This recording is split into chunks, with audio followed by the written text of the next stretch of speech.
Greetings and welcome to Church of Quake. Recently, in January 2025, a new public test server build was made available with preview of what's to come in the next updates. I'm LeadHead. Let's dive in.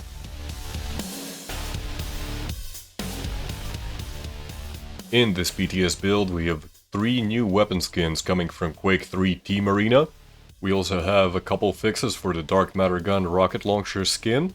It will no longer produce a purple flash when firing and moving forward, as well as a fix for an issue that prevented players from actually loading into consecutive matches while having that particular weapon skin equipped. This is also one of the reasons why the weapon skin was removed from the store. We also have a couple of quality of life changes to the user interface. The bot movement skills have been improved. Arena Kings returns to the ranked playlist. Skill ratings have been reset. And we also have a couple changes to the Longest Yard and Cursed Soul. Most notably, however, the maximum frame rate is no longer limited. Starting off with the new weapons, we have the Vulcan Heavy Machine Gun, based on the Quake 3 Team Arena Chain Gun.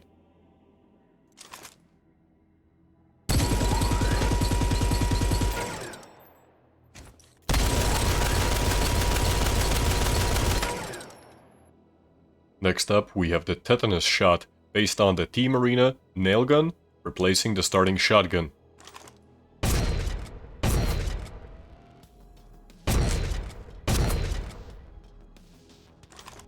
The Proximity Launcher from Quake 3 Team Arena returns as a replacement for the Tri-Bolt.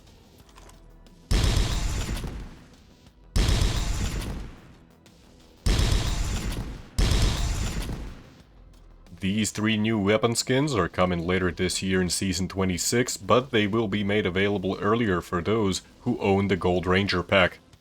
The game's maximum frame rate can now be increased from 300 up to 500 or even unlimited if you wish to do so.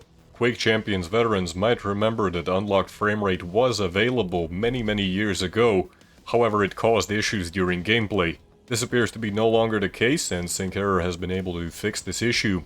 From the limited testing we tried at Church of Quake, appears to be running just fine. So if you have a powerful enough PC and a high refresh rate monitor, you can now take full advantage of your system. Some early reports say that they were able to get the game running at even excess of 1000 frames per second. Arena Kings is not a new game mode. In fact, it was available in matchmaking a couple years ago. Well, Arena Kings is back, and it's going to be in the ranked queue.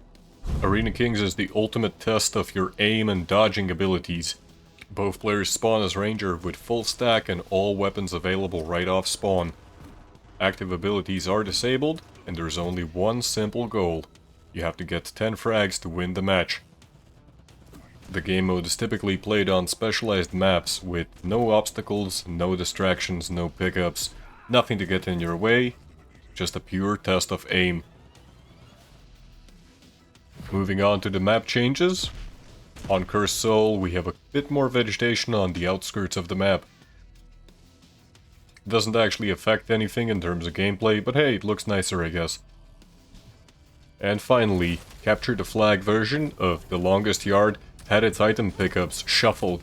Both bases now have a heavy machine gun spawning below the heavy armor. There is a railgun pickup right in the middle of the map, and each base now receives their own mega health, located on the top floating platform. Personally, I don't think these changes are going to make the map any more tournament viable, but it should be more entertaining in quick play.